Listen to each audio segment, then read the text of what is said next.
Good morning or good afternoon, everyone, and welcome to NCSL's webinar, COVID-19, How is it Changing Elections? My name is Wendy Underhill, and I will be moderating the webinar today. I'm the Director of the Elections and Redistricting team here at NCSL. Behind the scenes today, I am supported by Brian Hinkle and the rest of our team. Please know that our number one responsibility at NCSL is to provide legislators and legislative staff with information and analysis on anything that relates to elections, campaign finance, and redistricting. So please ask us anything at elections-info@ncsl.org. The plan for today is to have three parts. First, I'll provide a classic NCSL-style 50-state overview of how states are responding to COVID-19 in terms of elections. And second, we'll hear from Senator Andrew LaGrone of Nebraska on how his state has modernized elections over the years and is now adjusting to the public health crisis. And then we'll hear from Tammy Patrick of the Democracy Fund. Tammy is a former local election official from Arizona and was a member of the President's Commission on Election Administration. She's a leader in the field of election administration and particularly relating to the practicalities associated with the policy choices that legislators may face. Now for a few practicalities of our own to cover for the next 60 minutes. Above the presentation itself, you will see a couple of tabs with one of them labeled as Resources. Here you can find and download a PDF version of the PowerPoint, as well as some other handouts. Another one of the tabs up there is labeled Speaker, where you can, not surprisingly, find the bios for today's speakers. And you can access these tabs at any time during the presentation to download what you need. We would like to foster participation through the chat box that you'll see in the lower left-hand screen of your left-hand corner of your screen. So that's where we're going to take questions from you and where you can make comments based on your own experiences or answer other people's questions. And I see a couple of people have already identified themselves in that box. Thank you. And maybe everyone else could just pop a quick note in there. If you've got, tell us what organization you're with, perhaps that would be helpful. Or if you have a story about voting that you can fit into just a few words, that would be good too. And I see more people are doing that. Hello, Secretary. I see you over there. All right. This webinar platform is optimized for use in Google Chrome. While other web browsers such as Firefox may work, we recommend anyone who's experiencing technical difficulties try signing in through Chrome instead. If you continue to experience technical issues, please email registration@ncsl.org or my colleague Brian Hinkle, whose email address is on this slide. Sorry about that, Brian, but we put you on the hot spot with that. We do plan to answer questions at the end of the presentations, and we hope you'll stay on the line afterward for a quick survey on what other topics you might like us to address in future webinars. In fact, if you'd like to put those ideas into the chat box as we go along, that would be just great too. We can take suggestions at any point. And lastly, today's webinar is being recorded. The link to access the recording will be added to the webinar registration page within a day or two, so feel free to suggest that your colleagues or others can watch it after the fact. So I'm going to start with that brief overview of how states have responded this primary season to stay-at-home orders and public health threats. 19 states, well, it was 19 states, had delayed their elections. These were either presidential primaries, state primaries, primary runoffs, or municipal elections. But this very morning, a federal judge told New York State that it must reinstate its presidential primary. So it's now down to 18 states again. The first of those states to do so was Louisiana. On March 13th, Louisiana's Secretary of State moved its presidential primary from April 4th into June. And then later in mid-April, the date was moved again to July 11th. 10 states are now scheduled to hold primaries of one kind or another on June 2nd, and now that's the most popular date on the calendar.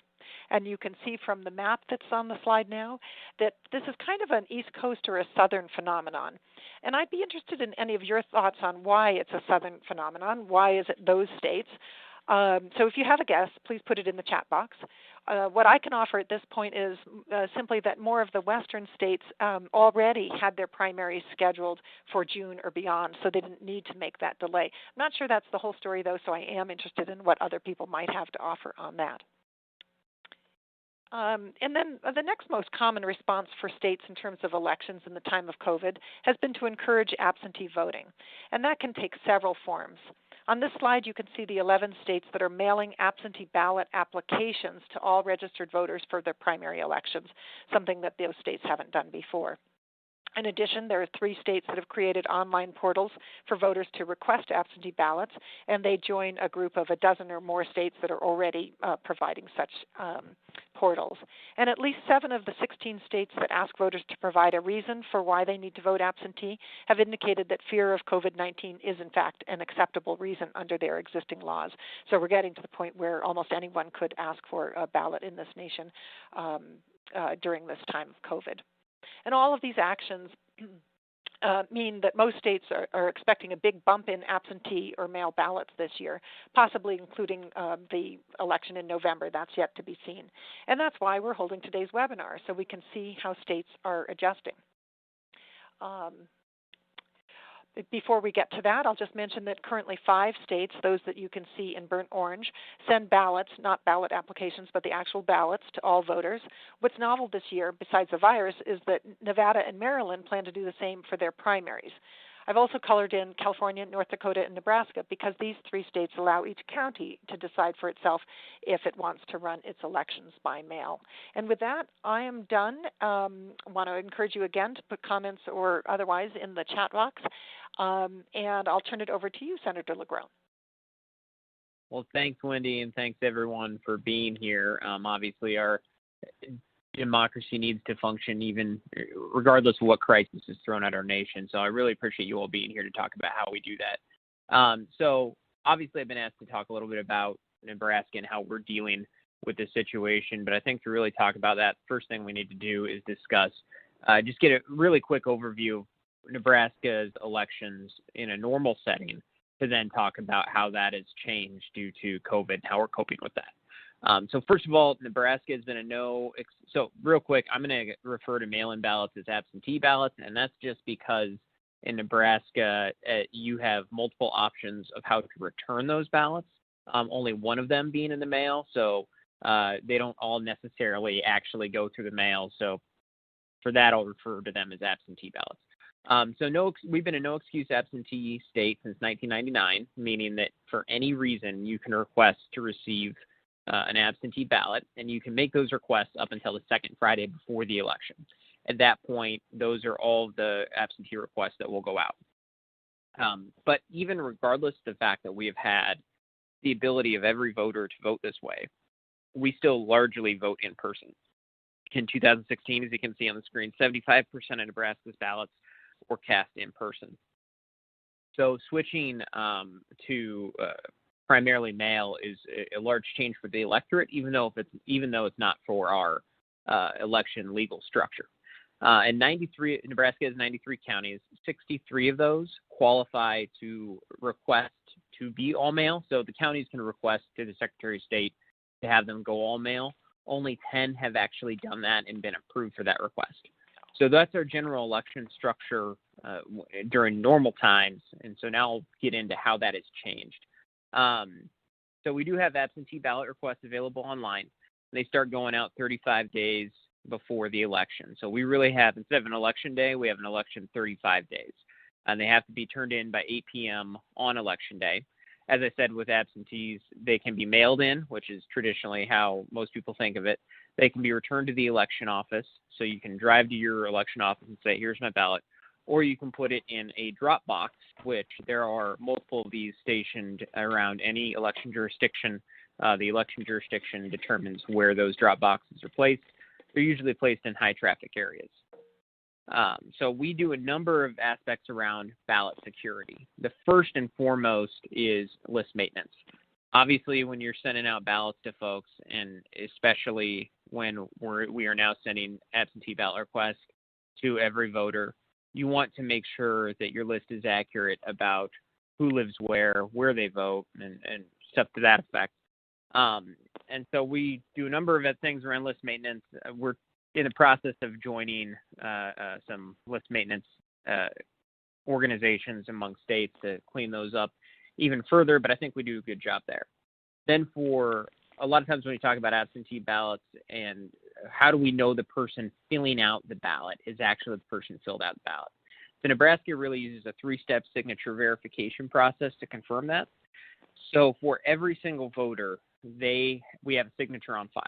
And at the county level, there's a signature match. And that means that they have a bunch of frontline folks who match the signatures, and then the election commissioner or clerk, depending on the county, we have various structures based on county, makes the final determination. And if there's any doubt whatsoever, even the slightest modicum of doubt, that signature gets bumped up to the Secretary of State's office. The Secretary of State's election division reviews all of those signatures where there may have been any doubt. They make a recommendation to the canvassing board on whether to accept or reject that signature. And the canvassing board is made up of all of our statewide elected officials, so any constitutional officers, the governor, Secretary of State, auditor, treasurer, attorney general.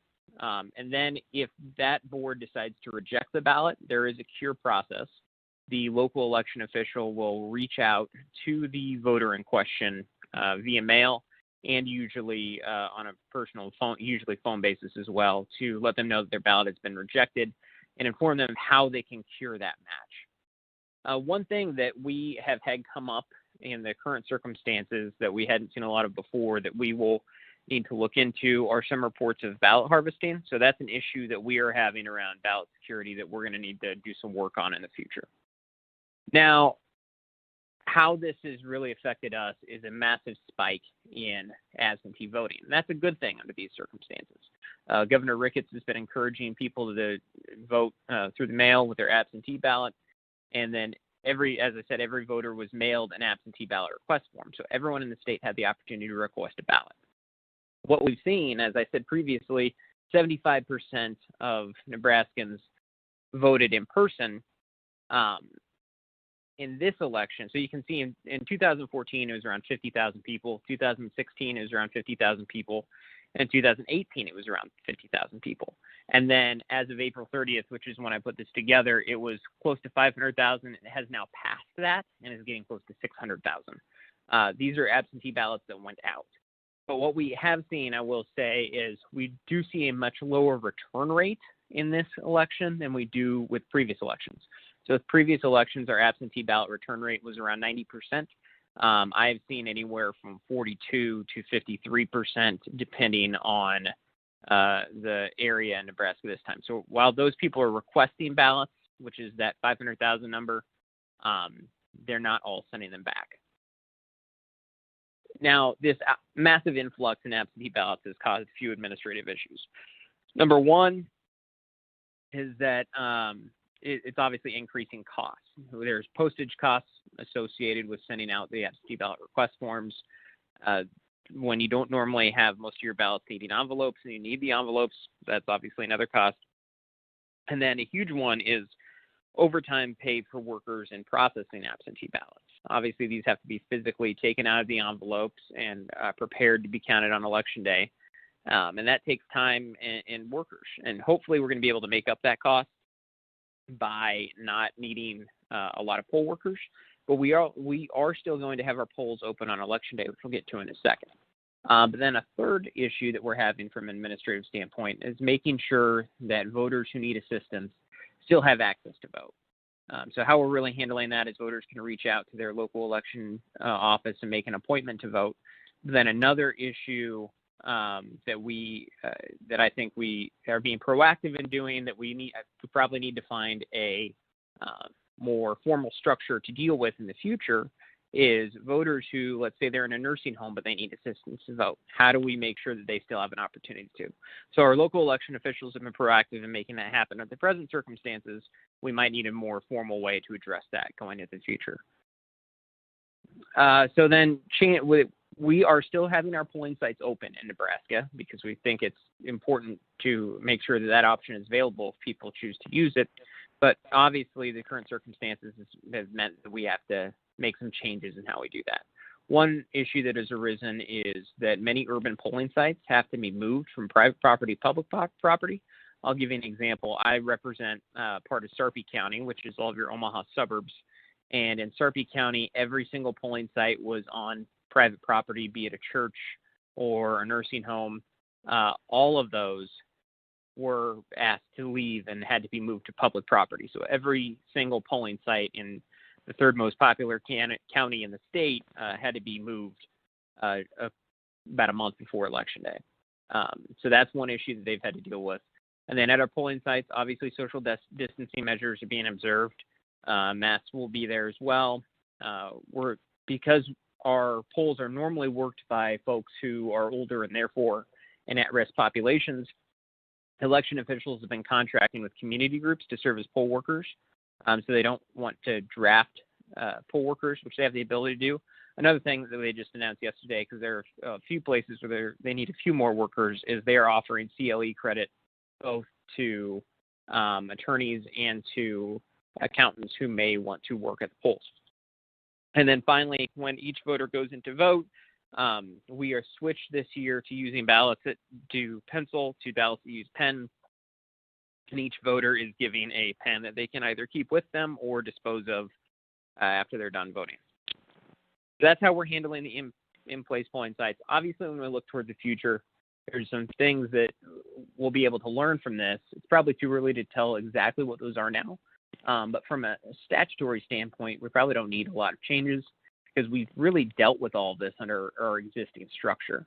And that's probably because it's a structure that really allows for flexibility in how local jurisdictions conduct their elections, but also that makes many options available to voters to use what works best for them. What we are likely to see an increase, I think, in absentee voting. Don't think too high of an increase, just because Nebraskans have consistently shown that they do prefer to vote in person, even when any other option is available to them. We do, as I mentioned, need to find a way, probably a more formal way, to ensure that an absentee voting in a social distance setting is accessible for folks who might need assistance in nursing homes or in other more restricted areas. I think we've done a really good job in ensuring that people with disabilities who aren't restricted to a certain location still have the ability to vote. But it's those who are in an area that may be putting them at risk for COVID that do need assistance, that are a population that we might need to find a more formal way to address their needs in voting. So that's how Nebraska has been handling our elections, and I will turn it over to Tammy. Thanks for having me. I'm going to pop in here if you can, and just can you hear my voice? Yes, I think you can. And my one question for you, Senator LaGrone, is how do you do the signature match? Is there technology involved, or is it individual eyes on those signatures? Yes, both. Okay, great. Thanks very much. Okay, Tammy, come on.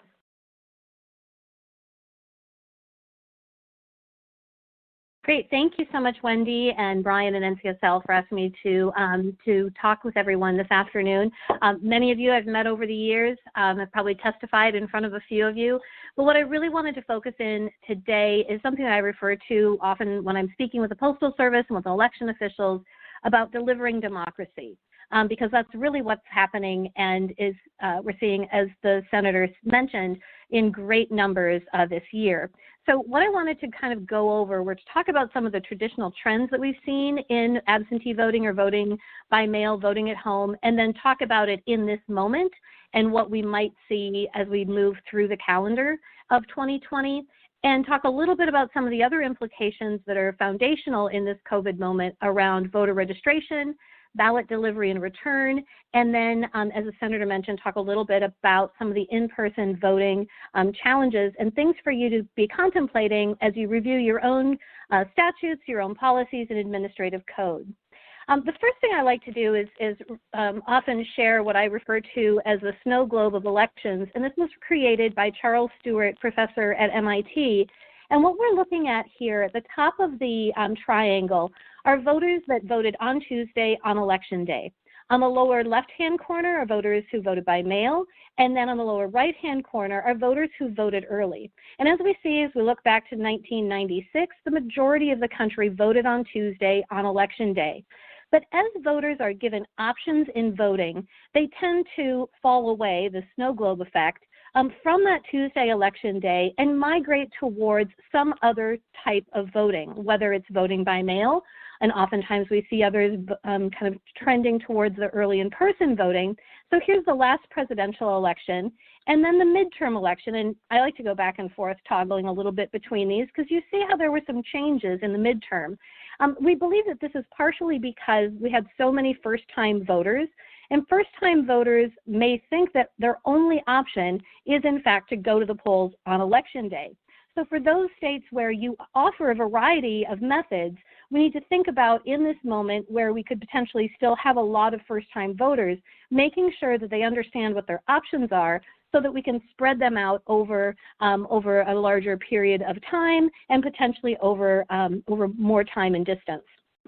So let's talk a little bit about what I often refer to as the evolution of voting by mail or absentee voting. And this is a great slide from the Vote at Home Institute, which really lays it out pretty clearly. It starts off where an excuse is required, and then the excuses are removed. And as the senator mentioned in Nebraska, no excuse is required. Oftentimes, voters pick that up and kind of run with it, and a lot of people vote by mail. Other times they tend to, as we've seen in Wisconsin and other states, have tended to still stay with an in-person voting experience. And then what happens, though, in the states where the voters have chosen to take on more voting by mail or voting at home is that the application process is a really critical piece to all of this. If a voter has to apply for an application for every election, rather than, say, being able to choose for the primary and the general together or all elections that year, those applications turn into a tsunami of processing in the local elections offices. Yesterday, a friend of mine who's a county auditor in Iowa posted that he was now on the verge of processing his, it was something like 63 or 6,800th application for the upcoming election. He had never done more than 718. So you get this like overwhelming amount of applications, and what tends to happen as vote at home or voting by mail evolves, the same voters tend to do it every election. So many states then migrate to what is often referred to as a permanent list, a permanent early voting list, where you can get on it, you sign up once, and you just always get your ballot that way. This is really what's happened in the western states. So your states like Colorado and Washington, Arizona, California, their permanent early voting lists got to be so large that for most of those states, with the exception of Arizona, where oftentimes people say they're a vote by mail state, they just don't admit it yet, they have 60, 70, 80% of their voters on this permanent list. And at that point, it's kind of the tipping point to full-on vote by mail, which is where we see the 5 states that Wendy had mentioned. So one of the things that I think as we talk about this year is really to understand that we can make no assumptions about how voters are going to behave. We've seen these states where traditionally it's single-digit absentee requests come in, and yet in this moment, voters are uncomfortable going to a polling place, according to this recent Pew study. They're going to be making requests to vote by mail or vote absentee at home. So we can't always assume that voters are going to behave in the same way given this moment. Additionally, we can't assume they will want to vote by mail moving forward once we get past this as a country. So I think that there are really quite a few lessons to be learned, and there are some great examples out there. I mentioned Wisconsin, and so as you look at your state, even if you are a state with traditionally very low numbers, there will be much larger volumes this year. The question is going to remain in how large your numbers will be.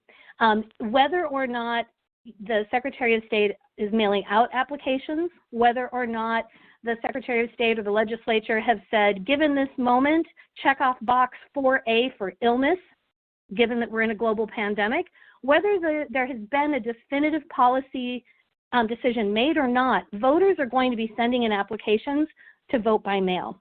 So this is the sort of thing that we need to be thinking about and considering. Now, of course, the foundation of all of it is voter registration. So here we are, presidential year. Many of you on this call are elected officials, and normally you're out at the farmer's market, you're in front of the library, you're collecting your nomination petitions, you're talking to people about making sure they're registered and are they updating their registration. That sort of activity is not happening now, and so we need to make sure that in this moment we have other policies in place that will help inform this moment where people will have other opportunities to make sure that they're registered and to make sure that they're current. Policies like the pre-registration of 16 and 17-year-olds, so that, like, here's an example from Hillsborough County in Florida, to make sure that when they turn 18, they're automatically registered to vote. There are processes like that that can be very helpful. There's 3 very basic voter registration modernization policies that many states have adopted. So your online voter registration, automatic voter registration, as well as joining ERIC, the Electronic Registration Information Center, and being a member state of that compact. All of these things help to improve the quality of the voter rolls and make sure that when you are mailing out an application, or if you are mailing out a ballot, that hopefully it's going to a location where the voter still lives and their registration is current. And there are other list maintenance efforts that can be done to ensure that that happens more regularly. I like to share this picture because it's often thought that once you, as the legislature, pass online voter registration, then we're all good to go. But what we've found is that there are additional steps that need to take place even after the implementation of the policy and the rollout initially. So this is a photograph from Election Center, is the National Association of Election Officials. And we were at a conference in Philadelphia, and oftentimes those of us that work in elections, what do we do when we meet people when we're out to dinner? We ask them if they're registered to vote. So a few people, registrars and auditors from around the country, were out, and this was the server that night. And he mentioned that he just recently moved to Philadelphia, and no, he hadn't registered to vote yet.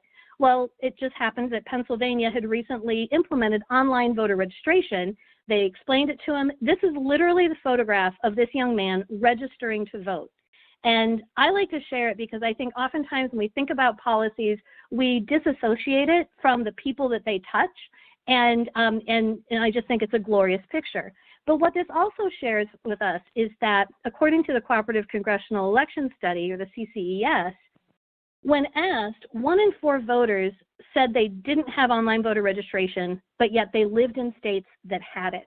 Half of the voters that said, I don't know if we have online voter registration or not, actually had it available to them. So even with all of these policies, we still have to make sure that the voters are educated on them. And we also know that nothing is a panacea. Nothing solves every challenge and every problem. And there are discrete members of our communities and our population that need to have specific solutions. So one of the challenges that we have around the country, and this is often talked about when we talk about vote by mail, are some of the addressing issues in Indian country. And so one of the things that I've been working on is working with the United States Postal Service to establish a tribal addressing contact at the Postal Service that can work with the tribes in getting more traditional standardized addresses. And then also it's interesting to know that some states are modifying their statutes to accommodate and use tribal government buildings as an acceptable address. So I share a sample here, which is from the state of Washington, and they specified, I think it was last year in 2019, that anyone who lives on the reservation can use the main address for the tribal government as their registration address, because oftentimes, you know, in rural America as well as in Indian country, there's a lack of uniformity in the actual street names. Now, with the emergency preparedness efforts that have been happening, some of this is being remedied, but we still have some challenges that we need to think about, particularly in this moment. Okay, so let's talk about the nitty-gritty about ballot delivery and return. We know that before this COVID era, that for tens of millions of American voters, they have their ballot handed to them by a United States postal carrier, not a poll worker. And this is something that have kind of been my message to the Postal Service as well as to election officials, is to really raise the awareness of how critical the partnership element to this is in making sure that we can effectively deliver democracy to the American voter. Now, there's been some questions lately in the news about whether or not the Postal Service is going to survive the summer, whether or not their financial woes are going to make them go bankrupt. And here's what I would say about that. It's very important to know that the United States Postal Service is an essential service as designated in our Constitution. And it's not something that will go away easily and not without a fight. So I think that while we can take some solace in the fact that they're going to be around, and this is from a letter that went out from the Postmaster General, from Postmaster Brennan, saying that they don't expect disruption or degradation in the services that they're providing in this moment, that we do have to recognize that the 600,000 workers of the Postal Service are people, and they can get sick too. We also have to recognize that back in about 2015, leading up to 2015, the Postal Service underwent something that they often refer to as rationalization.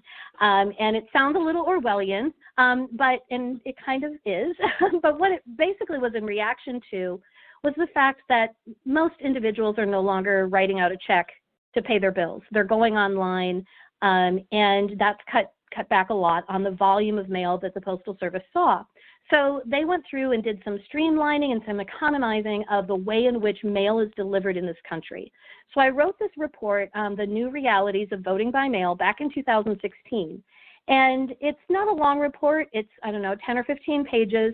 There are very specific checklists for what voters who vote by mail would need to think about, a checklist for election administrators who are overseeing these programs, a checklist for state legislators, and then a checklist for the Postal Service. Now, even though this was written a few years ago, the vast majority of these things are all still very relevant, with the exception of I can check off a few things on my checklist for the Postal Service that they have done, and there are some states that can check off some of the things that are listed for state legislators to contemplate.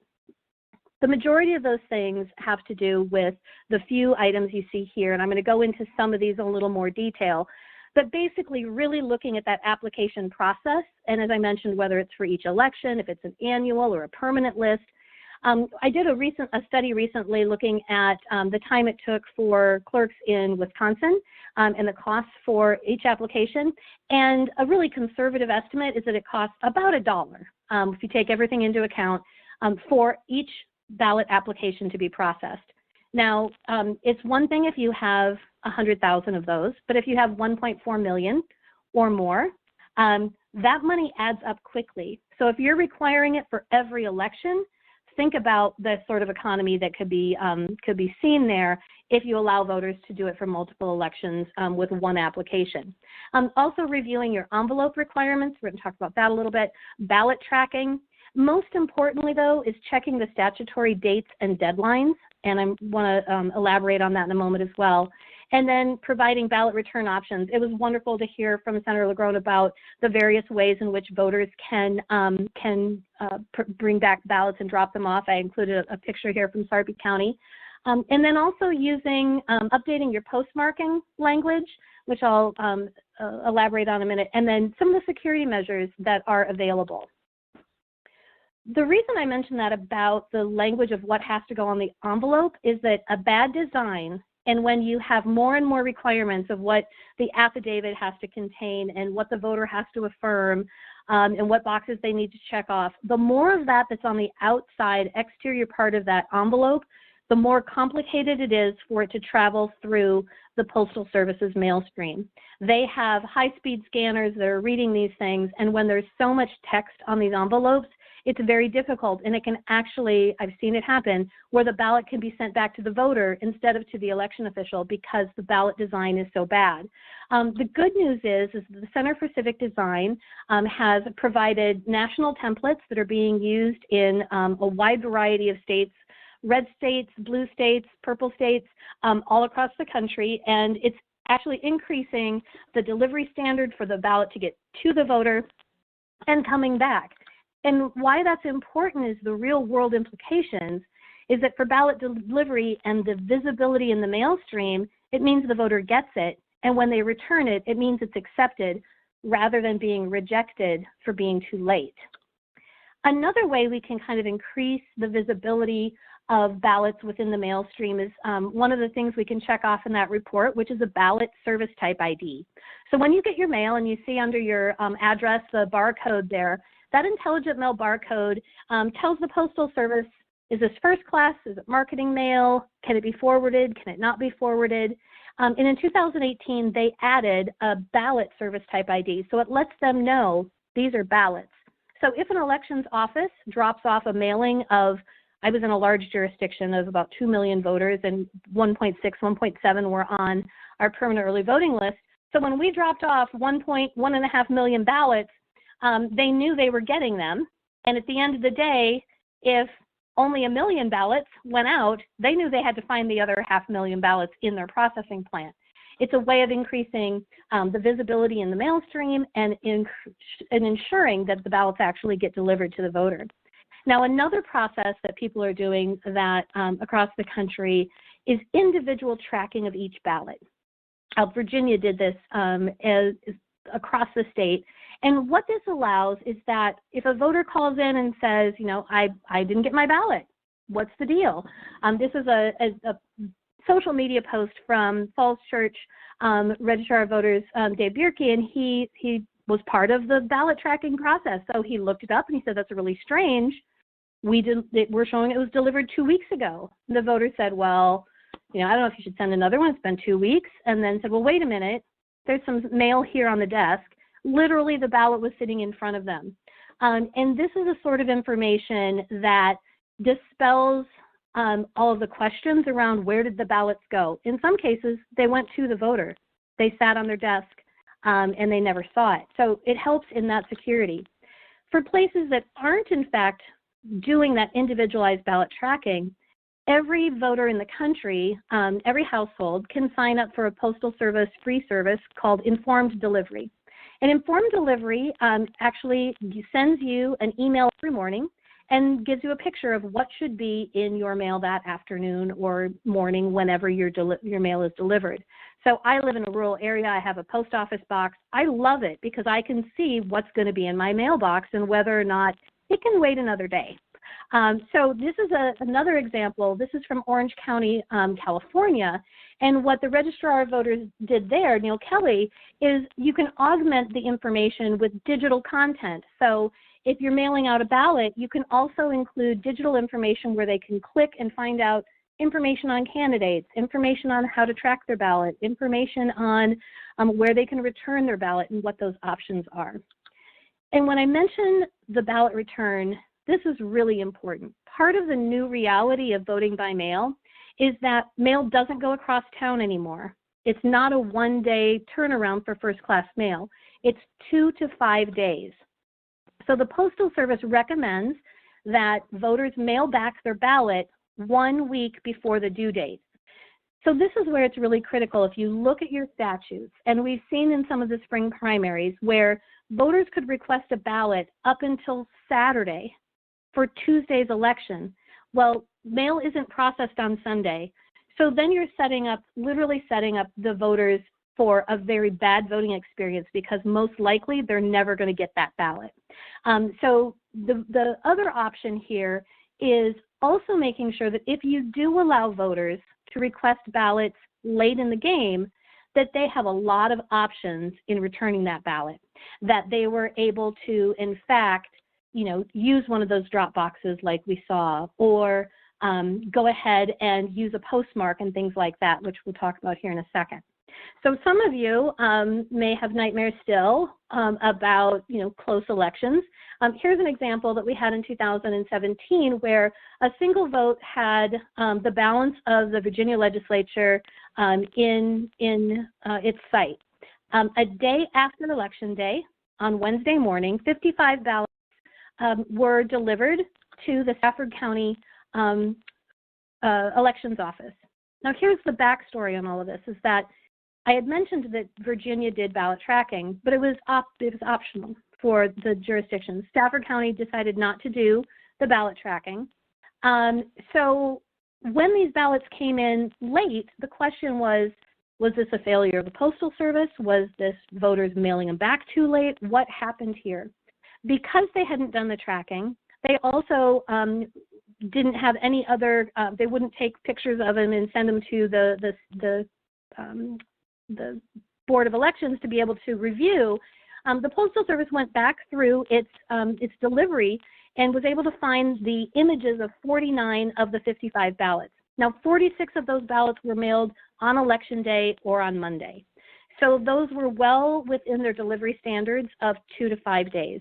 And so the challenge here is that the Postal Service goes through the processing plants hourly on Saturday, Monday, and Tuesday of Election Day looking for ballots. So when jurisdictions are using those tracking codes, they know I need to find 500 ballots on that machine.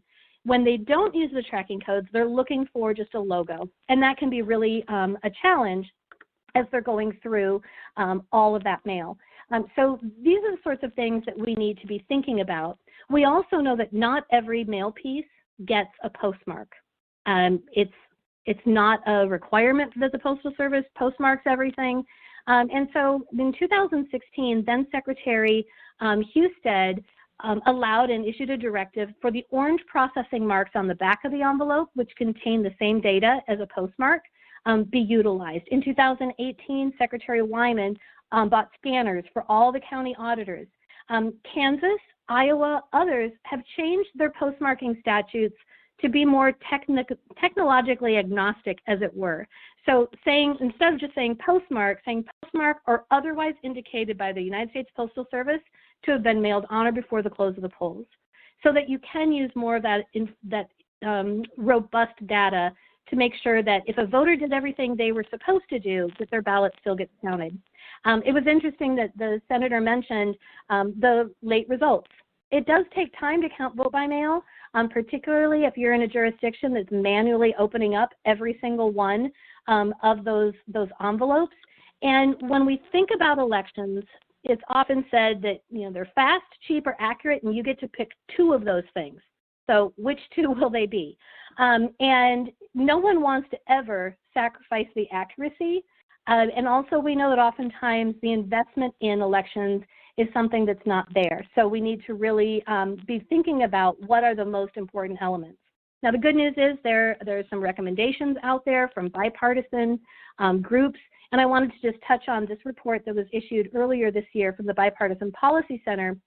And three of their recommendations, also because it allows me to get this fabulous picture in of this central worker who's taking envelopes out of ballots or ballots out of envelopes, and you can tell how thrilled she is by the whole thing. But it's really important that election administrators are permitted to process their vote-by-mail ballots beginning at least 7 days prior to Election Day, making sure that nothing's being tallied, no results are being produced or released. But it allows them the time to get this stuff processed so that they can actually have some results to report on election night. Also taking a look at certification deadlines.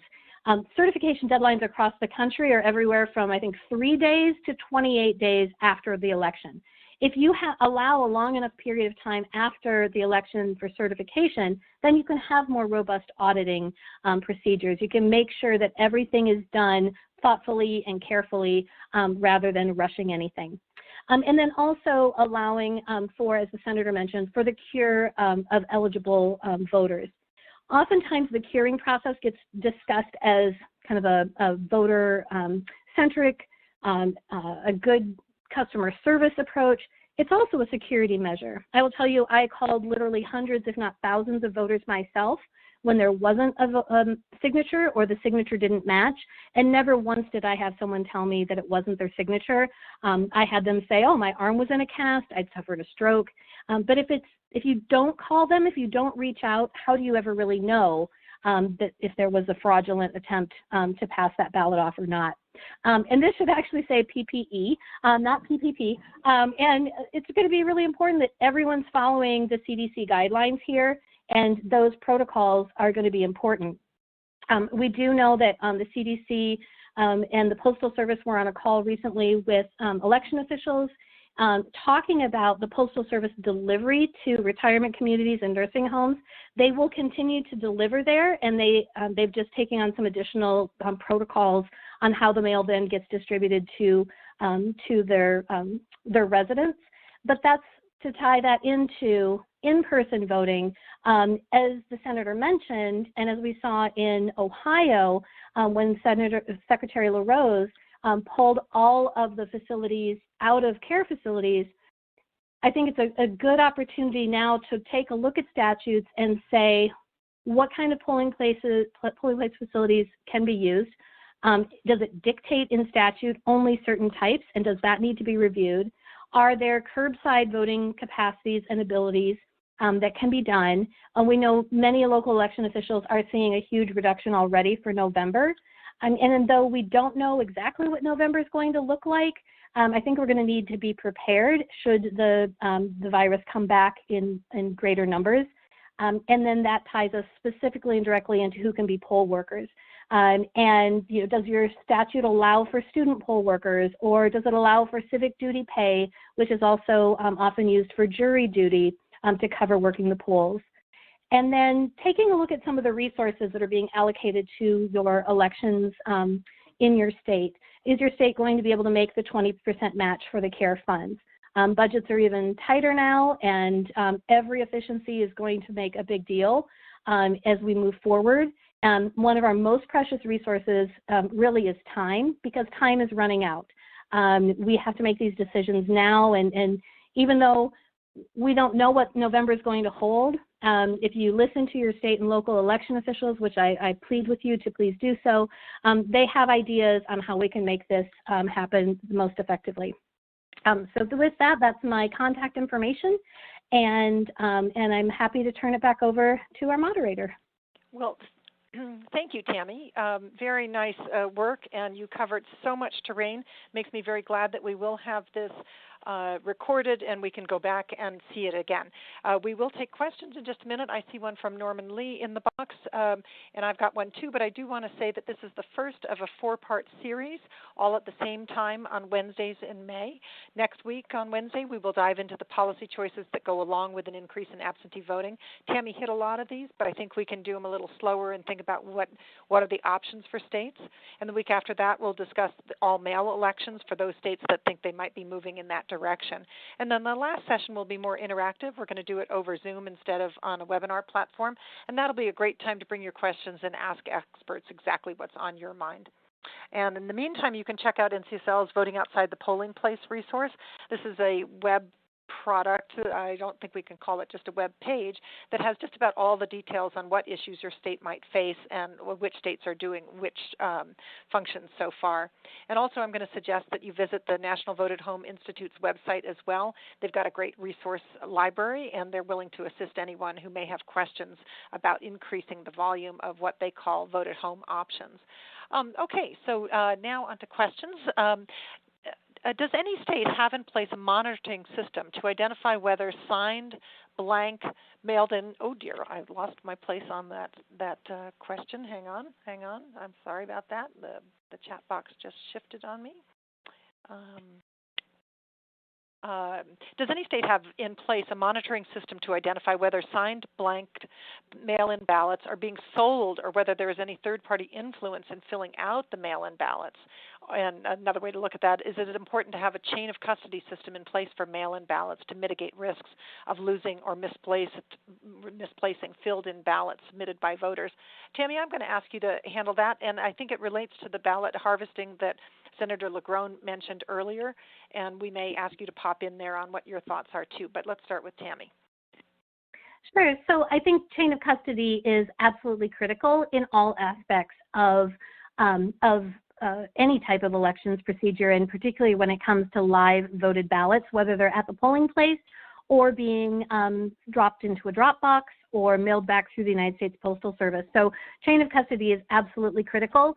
One of the things that I often talk about when we think about things like why are there very rare instances normally of that kind of ballot harvesting impact on voters. So most recently, we saw it occur in North Carolina, and that's really the main example I've been doing this for a couple of decades now, and that's the only big scale election fraud example that I can think of. And one of the things to think of there is that if you have procedures in place that, one, don't insert other people into the voters' voting experience and allows them to maintain their autonomy, policies like being able to mail back their ballot and not have to go out and get a stamp because it's prepaid, being able to mail it back and have the postmark or other election or other postal service information allow for it still to be counted, being able to drop it in a drop box. All of those kinds of policies take away the need for a voter to rely on a stranger in their voting process. So if it's Saturday or Sunday before Tuesday's election, and I'm in a state where it's not prepaid, or I have to have my ballot back by the close of the polls on Tuesday, and somebody knocks on my door, I might be more inclined to hand it to them than if I know I can just drop it off on my way to work in a mailbox or a drop box, and it really kind of diffuses that whole question of inserting another person into that voter's experience. Thank you for that. Senator LaGrone, do you want to hop in on that and talk about what might be coming in front of your committee in this regard? Yeah, sure. So I think Nebraska is, for lack of a better term, behind on a number of election security things. It's an issue I've been very vocal on, just election security in general, and I think there's a number of things where we need to come into the 20th century in that aspect. I do think we do a good job, as Tammy said, in taking out the third-party influence over the necessary third-party interaction with a voter when they have an absentee ballot. One area where we have had issues with this is in nursing homes, and our election officials are proactive in trying to make sure that they have folks who can assist folks in nursing homes who need assistance, but also make sure there's no actual influence being conducted over those votes. And that's why I mentioned that in my presentation about something where we might need a more formal process. But in terms of the question talked about the third-party influence, yeah, I think that is definitely something that people need to take a look at, and that our committee definitely will be when we get back next session. Great, great. And Christine, I'm going to say that probably answered your question about fraud as well. If you need us to say something further, jump back into the chat box. We also had a question about the CARES funding for elections, and Tammy, you went past that pretty quickly. I'm not sure that everyone knows what money came to them, to the states, either through that tranche or the earlier one in January. So if you could just take a moment to talk about what money might be available to states from the federal government. Certainly. So I would recommend that individuals go out to the EAC's website, and they have the individual state plans of those which have been submitted thus far for what the states are contemplating using the funding for. One of the challenges with the most recent round of funding is that it requires a 20% match on the part of the state. And I have spoken with some states, and they've said, yeah, we are not going to be able to come up with a 20% match, so we won't be able to draw down any of those federal dollars. And that, is really unfortunate. So I think that each individual state there's a wide variety of funding that can be used. The initial tranche of money from last year, was mostly focused on security. And in this moment, cybersecurity and security in that regard, as opposed to security against specific fraud, has not gone away. We know that misinformation, disinformation is going to continue to play a role as we move towards November. And so there are still some funds that are available for those types of shoring up of and securing our systems. But in this moment, the EAC and others have moved forward and said we need additional funding to help ramp up and scale up some of these absentee and vote by mail, vote at home efforts. And that's where it's going to be really critical that any money that's available is going to be taken advantage of. I'm hearing from local election officials around the country that they're being asked to submit not additional budgetary requests, but in fact a reduction of their existing budgets of as much as 20%, moving into an era where they need to now buy PPE and potentially buy additional central tabulators to be able, high-speed counters to be able to count more ballots centrally rather than out at the polls, and some of these other things. Great. Thank you, Tammy. Secretary Hargett just put in the chat box that some of the things that we're talking about doing as a result of COVID-19 can be funded either through that tranche or through the previous round of funding. So I think the ticket here is to get in touch with your state chief election official and ask what are their plans so far for how to use that money and what's the status of the 20% match on it.